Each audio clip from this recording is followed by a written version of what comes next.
Praise the lord. ఈరోజు వాక్యాంశము కొలస్సీ పత్రిక 4వ అధ్యాయం 1వ వచనం.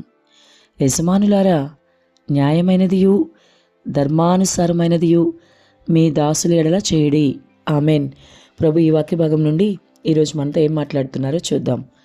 ఇక్కడ కూడా అపోస్తలుడైన పౌలు కొలస్సీ సంఘానికి రాస్తూ ఈ మాట చెప్తున్నాడు.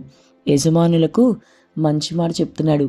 న్యాయమైనదియు ధర్మానుసారమైనది మాత్రమే దాసుల ఎడల చేయాలని హెచ్చరిక చేస్తూ ఉన్నాడు. మరి వింటున్న సహోదరి సహోదరుడా, నీ పరిస్థితి ఏంటి? నువ్వు ఎటువంటి వ్యక్తివి?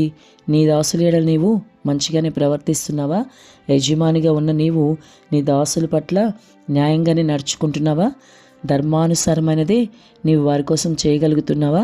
పరలోకంలో నీకు ఒక యజమాని ఉన్నాడని నీవు దానికి తగ్గట్లుగానే ప్రవర్తించాలనే ఆలోచన కలిగి ఉన్నావా? యజమానిని కదా అని నువ్వెంత మాత్రం అహంకారంగా ఉండడానికి వీల్లేదు. నీకు ఆ స్థానం ఇచ్చింది ప్రభువే. నీ పైన యజమానిగా ఉన్నది ప్రభువే. ఆయన నిన్నెప్పుడు యజమాని అన్న స్థాయిలో నువ్వు దాసుడివి అని ఆయన ఎప్పుడు అనుకోలేదు.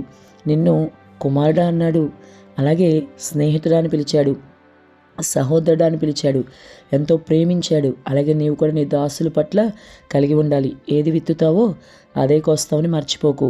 నీవు యజమానిలో ఉన్నావని గర్వపడుతూ ఆ హోదాని బట్టి కలిగి ఉన్నానని అతిశయపడకూడదు. ఆ విధంగా అతిశయపడి నీ దాసుల పట్ల ప్రవర్తిస్తే నువ్వు కూడా అటువంటి ప్రతిఫలాన్ని చూడగలుగుతావు.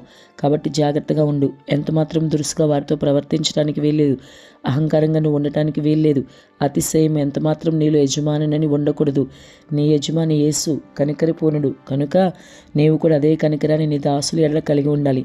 నిన్ను ఆయన ఎంతో ప్రేమిస్తున్నాడు. యజమానిలాగా ఎప్పుడు అనుకోలేదు, నిన్ను దాసుల్లాగా చూడలేదు. కాబట్టి నీవు కూడా నీ దాసుల్ని అదేవిధంగా ప్రేమించాలి.